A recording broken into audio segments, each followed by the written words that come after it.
po dukesh. Faleminderit për komplimentet. Lutëm. Sot do të më respektu ditën se është dita e Kushtetutës. Po urime edhe dita e Vesh bukur. Kushtetutës. E gëzof shumë një ditë që durën zemër dita e Kushtetutës, ndoshta është thuajse e barabartë, gati e barabartë me një ditë pavarësisë. Është e rëndësishme. Po. Për shkak bazë çasti dokumenti qeverisëm, menaxhohemi, veprojmë edhe çka tjetër në këtë vendin tonë, në këtë shtetin tonë, është baza ligjore e vendit tonë, edhe vërtet urime, por urime të gjithëve, përveç atyre që e kanë shkel, dhe vazhdojnë me shkel. Po më duket kur s'kemi folë ma shumë se sa këtë periudhën e fundit kohore për Kushtetutën, dhe sigurisht që do flasim edhe. Nashtë se po na bën gjithëve si qytetarë me u bë pak ma shfletus të ligjeve, legjislacioneve tona, edhe për i mësojmë tamam aktet e Kushtetutës që ka thënë për veprimet caktuara. Sidomos këto veprimet politike po na bëjnë me u fut me i analizu që ka thëtë Kushtetuta. Do ta shënojmë sigurisht edhe këtë ditë, por vetëm pas pak, diku bese pas një ore. Prandaj për hir të kësaj dite edhe institucionet kanë sot ditë pushimi për shkak të sepse është si ditë feste zyrtare. Shteti thot, rrugë të thot, tashmë. Edhe shkollat e kanë pushim. Është pak u them të pak me pushim sot. Më thash që ndoshta është prej ditëve më të rëndësishme, pa ka nevojë me pushu, sot nuk po besoj. Tani anis në ato ditët e Evropës, të botës, të asaj kësaj, maj, po më duket i ka ato. 9 maj ne kemi, tani një maj dita e punëtorëve, ata po do të... Aja ishtë darë të u shënu, qof me protest, me fest, me pushim, me qka do, po me shënu do mos dëshmërisht. Vesh le të festojmë, s'ka lidhje me si më shënu, më festu, më knaq. Kongje, po shkojmë me një lajm të rëndësishëm, që ma shumë se para lajmërim është edhe frikë. Ligjëruesi i Universitetit Johns Hopkins, eksperti amerikan i Ballkanit Perëndimor Edward Joseph, që ka një lidhje të jashtëzakonshme edhe me administratën amerikane dhe kontakte të rregullta me ta, ka paralajmëruar një mundësi reale, praktike që Shtetet e Bashkuara të Amerikës mund të tërhiqet nga KFOR-i. Krejt kjo, sipas tij, vjen për shkak të lëvizjeve të Trumpit që janë të paparashikueshme. Ai ka thënë që ka kontaktuar edhe me administratën amerikane të Donald Trumpit që të mos ndodhë diçka e tillë.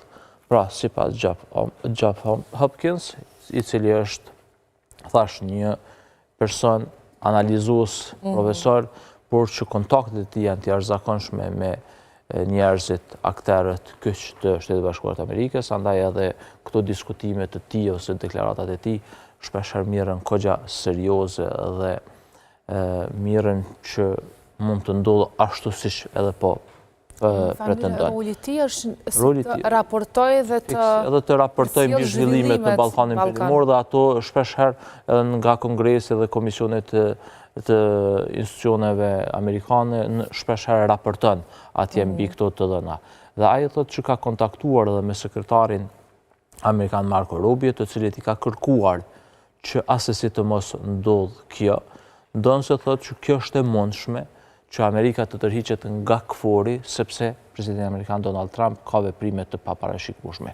Ky diskutim po ndodh pikërisht në ditët kur presidenti amerikan Donald Trump ka deklaruar një mundësi që të tërhiqet nga NATO, për shkak që NATO nuk po e ndihmon në zhvillimet ose në luftimet në Iran. Edhe këtyre ditëve të fundit, javëve të fundit, Trump e ka thënë disa herë që s'kemi pse me marrë pjesë në një forcë të tillë kur nuk po na ndihmon neve kur kemi nevojë për ta, duke ditur që Amerika është sponsoruesi kryesor i NATO, se po ashtu edhe në këtë rast edhe i KFOR-i dhe ka një numër të konsiderueshëm rreth 600 ushtarë në KFOR këtu në Kosovë, është forcë tetë reale dhe praktike në vendin tonë dhe në rajon. Prandaj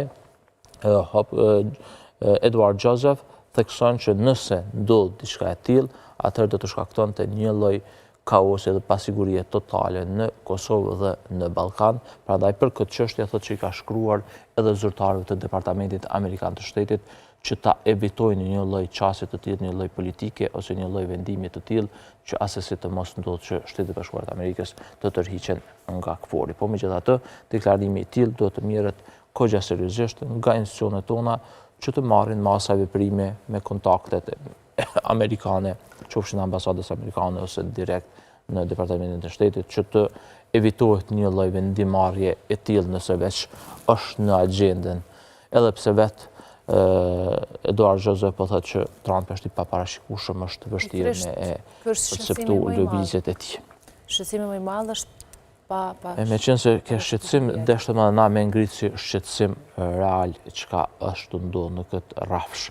Në anën tjetër, organizata e veteranëve të luftës së UÇK-s gjatë ditës së djeshme kanë bërë një reagim kundrejt dhomave të specializuara të Kosovës, pasi që kryetaria e saj Nivar Kolli, kërkoj falje, kryetaria e saj Katerina Trentafilova i ka kthyer një lloj përgjigje mediave në Kosovë, ka shirë rezolutës së 12 shkurtit, e cila u miratua nga ana e Kuvendit të Kosovës për gjykimet që po bëhen në dhomat e specializuara të Kosovës në Hag.